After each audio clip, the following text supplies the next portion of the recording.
E veja agora o quadro Gestão em Ação. O professor Eugênio Gomes dá continuidade ao tema inovação, tão aliado à criatividade.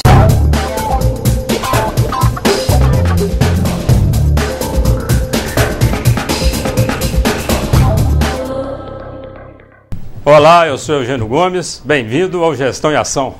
Hoje daremos continuidade ao assunto inovação.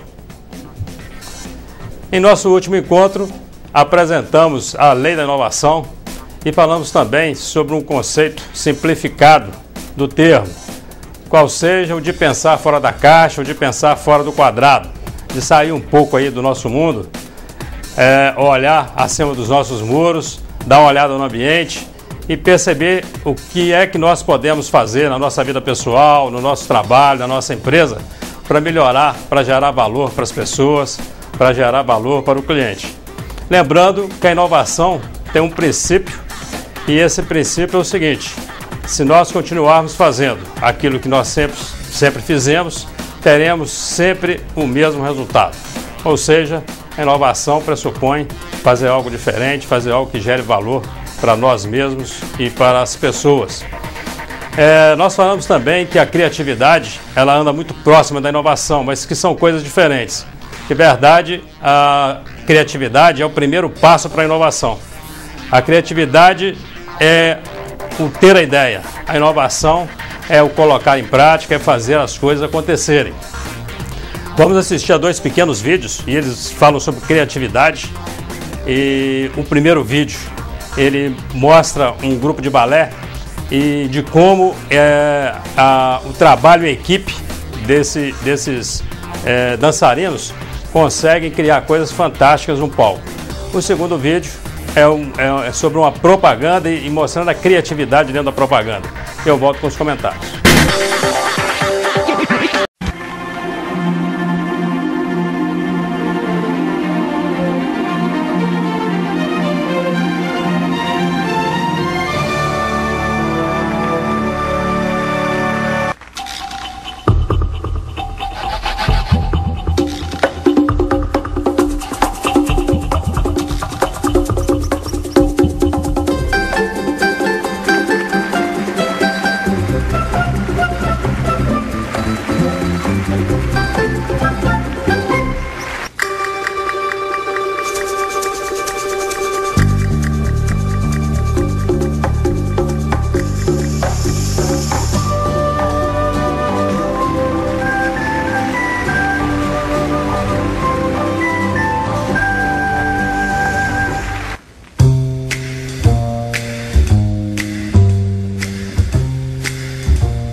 Depois da apresentação do primeiro programa sobre inovação, eu encontrei com uma amiga minha e ela pediu que eu fizesse alguns comentários sobre empresas de Caratinga, necessariamente sem termos que citar o seu nome, a sua razão social, mas falando sobre o negócio em si e de como poderíamos inovar nesses negócios.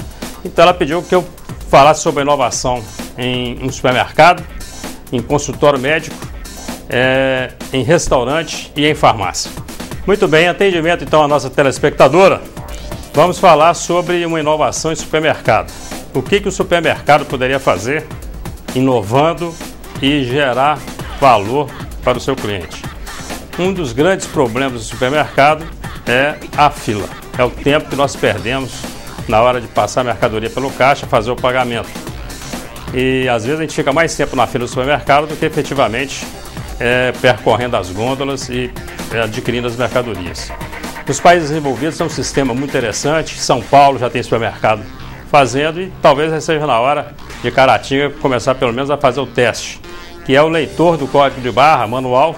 Esse é uma das possibilidades. O cliente que não vai levar a mercadoria para casa, aquela mercadoria que será entregue, ele adentra o supermercado com um leitor de código de barra manual.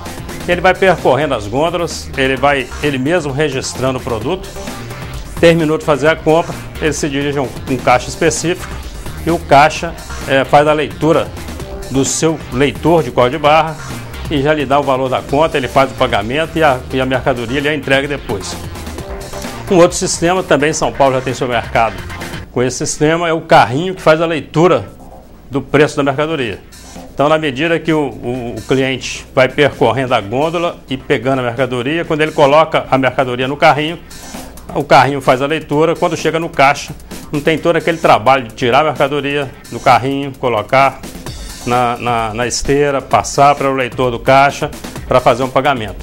São questões que, de fato, viabilizam, facilitam para o cliente no sentido de ganhar tempo, né, de economizar tempo com o processo de compra nos supermercados. Até porque o supermercado tem um período em que as pessoas concentram as suas compras, que é o período de pagamento, que vai aí do primeiro ao sexto dia útil de cada mês. Então o cliente, claro, pode ajudar. Aquele que trabalha com cartão de crédito, que não depende do pagamento, ele mesmo pode evitar esse período de compras, mas de qualquer forma existe uma concentração muito grande de pessoas nesse período. E é preciso sim que o supermercado pense em alguma coisa que não seja esse sistema, mas que pense em algo que faça com que o cliente ganhe tempo e que permaneça menos tempo possível na fila do supermercado. O segundo ponto que ela pediu para falar é sobre o consultório médico. Qual o grande problema nosso no consultório médico?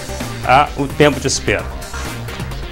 Algumas secretárias, claro, não são todas, nem são todos os médicos, mas algumas parece que gostam mesmo daquela movimentação toda na sala de espera do consultório médico. Às vezes a secretária já sabe que o médico vai chegar às 16 horas, por exemplo, e começa a marcar consulta a partir de 13 horas. As pessoas ficam 2, 3 horas esperando pelo atendimento médico. De fato, essa espera toda, ela chega a ser uma falta de respeito com o paciente, que é um cliente.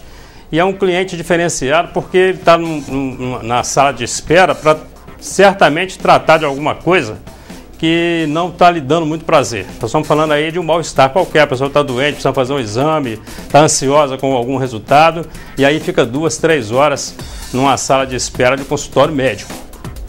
Então esse é um assunto assim, é fácil para resolver, se o médico e a secretária levarem em conta que aquele paciente é um cliente e que ele definitivamente não pode ficar 2, 3 horas esperando pelo atendimento à consulta. É claro que a gente sabe que o médico também trabalha em hospitais, ele atende pacientes, e aí de repente marcou 14 horas e não vai poder chegar, só vai poder chegar às 16, 17 horas. Aí a secretária tem um papel fundamental, que é o de telefonar para o paciente, falar, olha, vai ter um atraso, não vem às 13 horas, vem às 16 horas. É muito melhor, o paciente fica muito mais tranquilo, ele espera menos tempo e certamente isso até ajuda na consulta e no seu grau de satisfação com o serviço que ele vai receber do prestador, que no caso aí é o médico. Um outro ponto que ela pediu para abordar foi o restaurante. E aí nós vamos dividir restaurante no restaurante que trabalha à la carte e no restaurante que trabalha no sistema self-service. Vamos primeiro então nesse autosserviço. Eu não sei se você faz assim, eu faço e vejo muita gente fazendo. Quando a gente chega próximo ao local onde as comidas estão disponíveis, tem uma pilha de prato, tem lá os talheres, a gente pega o primeiro prato, levanta para poder pegar o segundo. A gente sempre acha que aquele primeiro prato ficou ali numa exposição, pode ter passado algum inseto, alguma coisa, alguém ter tocado. E de verdade, quando você levanta e pega o segundo, você acaba de fato encostando no terceiro. Isso é algo que incomoda a clientela. Então o restaurante que hoje faz como tem restaurante em São Paulo fazendo, oferecendo prato num invólucro plástico, ele cria um diferencial competitivo. O cliente pega um prato sabendo que aquele prato ele está sendo o único a tocar nele. Quem tocou anteriormente foi só a pessoa que preparou. E o talher num saquinho plástico junto com guardanapo, um palito, por exemplo, encapado, quem sabe com uma balinha de hortelã para tirar aquele gostinho depois do almoço. É uma inovação e é um diferencial, sim. É custo baixo, é custo, mas é custo baixo. E aí prevalece o custo-benefício. Não tenha dúvida que o restaurante que introduzir isso primeiro vai sim aumentar a sua clientela. No restaurante à la carte, nós podíamos falar sobre várias questões do tipo de toalha, né? O cliente ele prefere, sim, você pesquisa, ele prefere uma toalha branca, mas na impossibilidade de se cobrir a mesa com a toalha branca, que a mesa tenha uma toalha que passe a sensação de limpeza para o cliente. Isso é muito importante.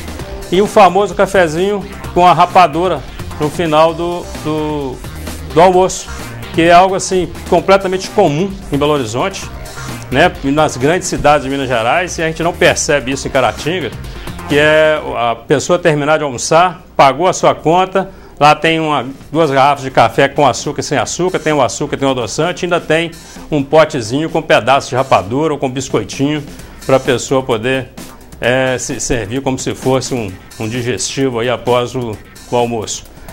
É custo, é baixo custo, mas é um diferencial. O último assunto, e a nossa telespectadora pediu para que falássemos sobre inovação no sistema de farmácia. O grande problema hoje no sistema de farmácia é o tempo, é a demora para a entrega de medicamento. Quando as farmácias começaram a fazer a entrega e você passou a poder ligar e ela te entregar o remédio, isso foi uma novidade muito grande. Então o medicamento passou a ser entregue na sua casa, só que aí, daí a pouco, todas as farmácias estavam fazendo isso. E hoje, com raras exceções, todas estão demorando muito tempo para entregar. Quem solicita o medicamento, certamente está com alguma pressa. Pouquíssimos não estarão com urgência de receber aquele medicamento. E você liga, a pessoa fala que vai mandar em 10 minutos, daí a meia hora você liga, ele fala já saiu. E costuma demorar até 1 hora e alguém lá do outro lado da linha na farmácia insistindo porque já saiu daqui e a gente sabe que não saiu nada. Então, em caso de medicamento, aí de repente a inovação seria primeiro falar a verdade em quanto tempo o medicamento vai de fato demorar para chegar. Nós vamos demorar 30 minutos. A pessoa já fica preparada para esperar 30 minutos, se não se preparar para esperar durante 5 minutos e a coisa demorar 1 hora. O outro é um sistema diferenciado, aí sim, quem sabe, até cobrando a taxa de entrega, mas que tivesse uma entrega diferenciada para os casos de urgência e que o medicamento pudesse chegar com maior rapidez. Mas, em suma, uma grande inovação nas farmácias, no serviço que a farmácia oferece, seria a rapidez para o atendimento ao telefone e da entrega do produto na casa do cliente.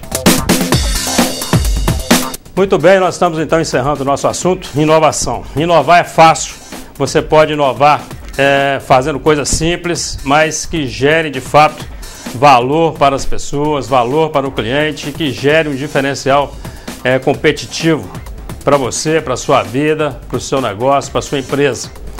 Muito obrigado pela atenção, muito obrigado pela audiência e até o nosso próximo encontro, se Deus quiser.